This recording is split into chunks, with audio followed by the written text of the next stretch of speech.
Where did my pen go? Oh, I don't...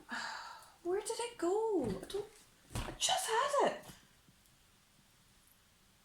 Don't tell me I have to write this out in eyeliner like an absolute princess. There it is. Found it. Sake.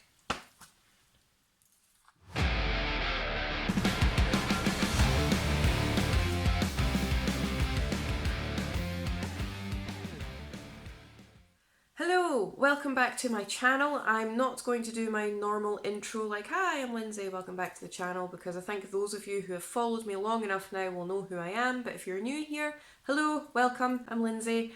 So today I'm back with another New Metal Monday where I'm talking about my favourite new releases of the week. And this week I have 4 albums that are completely different from one another, I would say. One of which in particular is definitely going to stand out because it's not technically metal. I know the video is New Metal Monday and I'm all about the metal on my channel and stuff like that, but there's one particular album that's not actually metal, and I think that's the one that I'm going to start off with. I am very sleep deprived at the moment, so we're just going to run with it. Hopefully we'll be able to do this without any major accidents or word vomit from me, because I'm very prone to that, but that's what coffee's for. I think this is number 6. Possibly 7.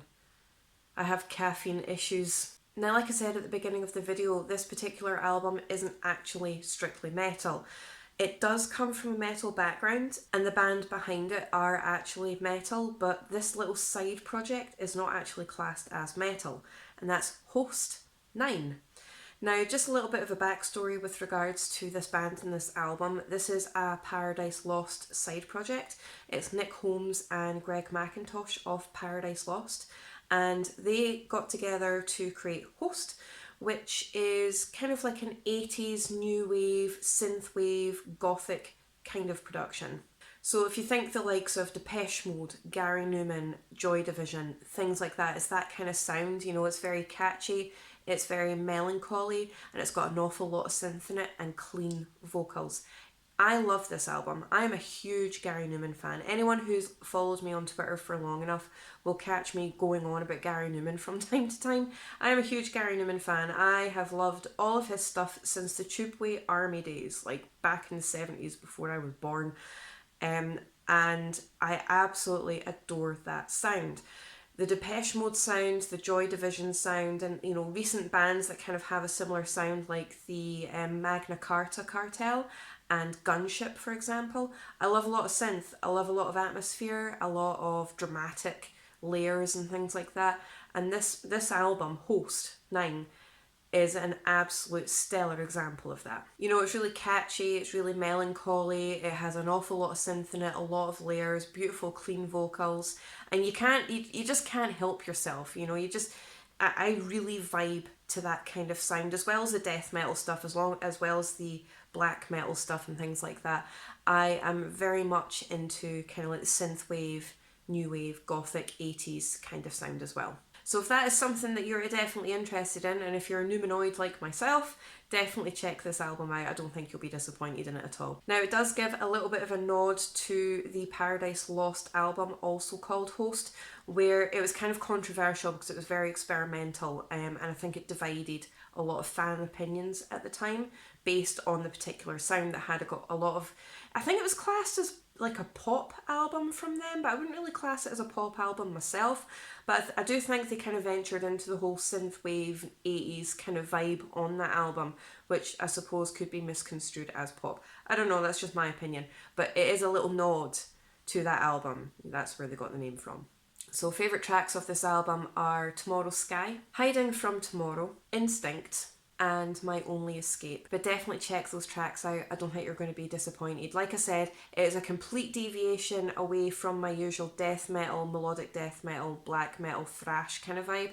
This is something completely different, and it kind of shows the opposite end of my music tastes as well. So if you're not really a huge Gary Numan fan, or if you've not really listened to a lot of his stuff, because everybody associates him either with Tubeway Army or Cars, which I can completely understand, check out his stuff too. I think you'd be very surprised. Okay, so next up on my list is a band that I have been absolutely in love with for years and years and years. It is delving back into kind of like the melodic death metal sound again that I love so much, and that's Insomnium, Anno 1696. And like I mentioned before, it is melodic death metal from Finland, and it's very dramatic, it's very atmospheric, it's very layered, it's very catchy, it's very melancholy as well, and huge amounts of storytelling in their albums, but in this one in particular as well. It also features Sakis Tolis from Rotten Christ, and I am a huge Rotten Christ fan, so when they released that single ahead of the album, I was all over that. I was obsessed with this track for weeks, and I still love it now. So favourite tracks off this album are White Christ, Starless Paths, The Witch Hunter, and The Unrest. Definitely check this out if you're into your melodic death metal, especially from Finland. You won't be disappointed with this record either. Okay, so next up we're going back into the heavier side of things, even more so than Insomnium. I do have another death metal band, and these guys are from Sweden, and that's Wretched Fate, Carnal, Heresy. And this was released via Redefining Darkness Records. Loads of solos,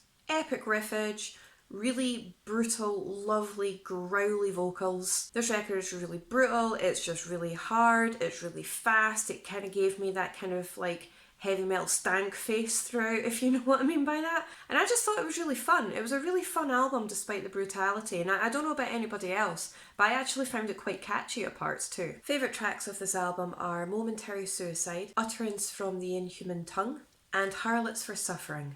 Okay, so last up on my list, and by no means least, because this album absolutely blew my face off, it blew me away. I fell in love with this album the second it started playing, and I can already tell at this early stage it is definitely going to be making my album of the year list. Not only is it a self-released album, but it's actually a debut album as well, and that's Idolatrous, Sorrow on Midgard. Now this is melodic death metal from the US, and this record is beautiful. It's absolutely stunning. The vocal style from this album is very guttural, but it's almost like the early days from Amon Amarth.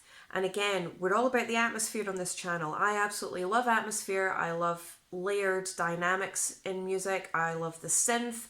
I love the catchy hooks. I love the blast beats, all meshed together to make this absolutely gorgeous yet brutal melody. I'm all over that. I am all for that. And that is exactly what Idolatrous brings to the table. It's got a lot of atmosphere, like I keep saying. It's got a lot of attitude as well, and it is so catchy, it's ridiculous. I fell in love with this record completely. Favourite tracks of this album are Predecessor, The Harrowing Reprisal, Eternal, and The Wolf's Ghost. So that's my list for this week. I honestly think it was an absolutely stellar week for releases. There was about 70 new albums altogether, and there was absolutely no way I could have got through them all. So if I have missed anything, let me know in the comments below and I'll definitely check it out. Also, while you're there, if you can just check out the albums that I've listed in today's videos and let me know what you think of them. If you could like, share, comment, subscribe, I really do appreciate the support. Thank you so much, and I'll see you in my next video.